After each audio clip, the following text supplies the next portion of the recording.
चलिए आइए अब समझते हैं कि आखिर 1813 में अंग्रेजों ने जो अधिनियम लाए थे जिसका नाम था चार्टर अधिनियम 1813, उस अधिनियम के तहत उन्होंने कौन कौन से प्रावधान भारत में लाए। ठीक है, उन्होंने जो सबसे पहला काम किया कि जो भी कंपनी के अधिकार थे, कंपनी के अधिकार को अगले 20 वर्ष यानी कि 13 में यह नियम आया था, 1813 में यह इस अधिनियम को लाया गया था और इस अधिनियम को 13 में लाया गया। लेकिन 13 में लाने के बाद यह अंग्रेजों ने बोला भारतीयों से कि कंपनी के अधिकार जो हैं उसको अगले 20 वर्षों तक बढ़ा दिया गया। जैसे कंपनी अगले 20 वर्षों तक यानी कि 1833 तक भारत पर यहाँ पे अपना भारत पर शासन कर सकती है, इस बात को बढ़ा दिया गया अगले 20 वर्षों तक 13 के अधिनियम के तहत। ठीक है, इतना समझ में आ गया आप लोगों को। अच्छा बताइए, चार्टर अधिनियम आखिर कहते किसे हैं? तो चार्टर अधिनियम उस अधिनियम को कहा जाता है जब कोई अधिनियम इंग्लैंड से बन करके सीधे भारत में आए। जैसे समझ में आ गई, जो अधिनियम इंग्लैंड से बन करके सीधे भारत में आता था उस अधिनियम को चार्टर अधिनियम कहा गया। और सबसे पहले भारत में चार्टर अधिनियम को 1793 में लाया गया था। कब? 1793 में। और 1793 में जब लाया गया तो इस अधिनियम में यह बोला गया कि जो बोर्ड के मेंबर हैं और जो बोर्ड के कर्मचारी हैं यानी कि जो वर्कर्स हैं, उनको जो महीने मिलेंगे वो भारत के पैसे से दिए जाएंगे। ठीक है, यानी कि भारतीय राजस्व में से उनको महीने तनख्वाह सैलरी जो भी है उनको दिया जाएगा।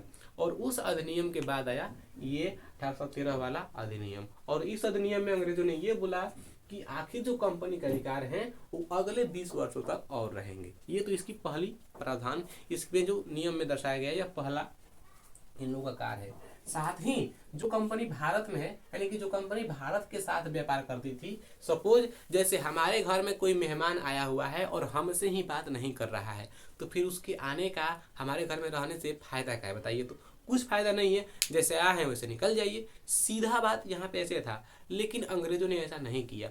जो कंपनी उन्होंने भारत में लेकर के आई थी वह कंपनी भारत के साथ व्यापार नहीं कर सकती है, उन्होंने इस अधिकार को छीन लिया। समझ में आ गई? जो कंपनी भारत में आई हुई है यानी कि भारत कंपनी का भारत के साथ अधिकार छीन लिया गया। जो कंपनी भारत में आई थी वह कंपनी भारत से व्यापार नहीं कर सकती है लेकिन भारत में ही रहेगी। ये कहाँ का नियम है भैया?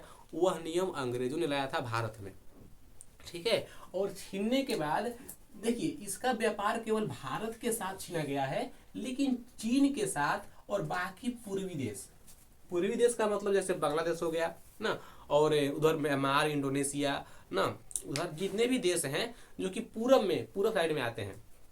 सपोज पूर्वी देशों में आप लोग वहाँ पे कह सकते हैं जापान हो गया ना, चीन हो गया, ऑस्ट्रेलिया हो गया, उन सब देशों से यहाँ पे जो कंपनी के अधिकार हैं वो व्यापार करेगी, लेकिन भारत में रहेगी कंपनी और भारत के साथ ही व्यापार नहीं करेगी। ऐसा अंग्रेजों ने नियम लाया है। बहुत अत्याचार किए हैं भारतीय में भैया, बहुत अत्याचार किए हैं, इसलिए तो उनको मार करके भगाना पड़ा।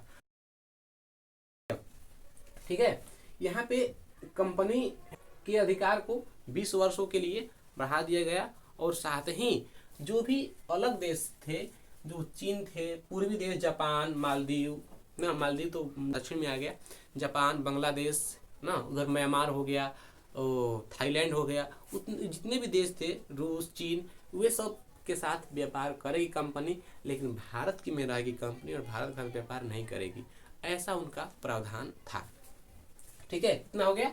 अब देखिए अगला है हमारा कि इस अधिनियम में यह कहा गया कि जितने भी ब्रिटेन के नागरिक हैं, जितने भी ब्रिटेन यानी कि इंग्लैंड के नागरिक हैं, उन सभी नागरिकों को यह कहा गया कि वे सभी भारत के साथ व्यापार कर सकते हैं। समझ में आ गई? ये बहुत जरूरी फंडा है। सबसे पहले जो अधिनियम आए 1813 में, चार्टर अधिनियम, इस अधिनियम का जो पहला प्रावधान था कि कंपनी के अधिकार को अगले 20 वर्षों तक बढ़ा दिया गया, लेकिन अगले 20 वर्षों तक कंपनी भारत से व्यापार नहीं कर सकती है, फिर भी अगले 20 वर्षों तक कंपनी चीन और बाकी और पूर्वी देशों के साथ व्यापार कर सकती है। यह चार्टर अधिनियम में बताया गया। और चार्टर अधिनियम में यह भी बताया गया कि जितने भी ब्रिटेन के नागरिक हैं, जितने भी ब्रिटेन के नागरिक हैं वे सभी भारत में आकर के व्यापार कर सकते हैं, उन पे कोई आपत्ति नहीं है। लेकिन जो कंपनी भारत में है वह भारत के साथ व्यापार नहीं करेगी। यह किस अधिनियम में कहा गया? तो चार्टर अधिनियम 1813 में। जो कंपनी भारत में है लेकिन भारत के साथ व्यापार नहीं करेगी, बाकी अन्य देश और पूर्वी देशों से व्यापार करेगी, यह किस अधिनियम में? चार्टर अधिनियम में। सभी ब्रिटेन के नागरिक भारत के साथ व्यापार कर सकते हैं, यह किस अधिनियम में? तो चार्टर अधिनियम में। और ईसाई धर्म के जितने भी पादरी थे, ईसाई धर्म के जितने भी पादरी थे, उन सभी को भारत में आने का यहाँ पे ना छूट दे दी गई चार्टर अधिनियम के द्वारा 1813 में। यानी कि 1813 से पहले भारत में ईसाई पादरी नहीं थे।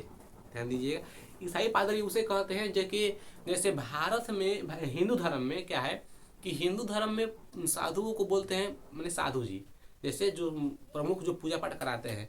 तो ईसाई धर्म में पूजा पाठ कराने वाले को, ईसाई धर्म में पूजा पाठ कराने वाले को हम लोग बोलते हैं पादरी, यानी कि ईसाई पादरी। और वे सब भारत में इस ईस्वी से पहले नहीं थे, और 1813 के इस अधिनियम के बाद वे सभी भारत में आ गए।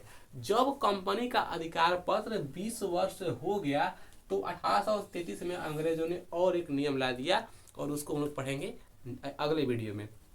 तो मैं ऐसा करता हूँ कि आपको ये वीडियो अच्छे तरीके से समझ में आ गई होगी।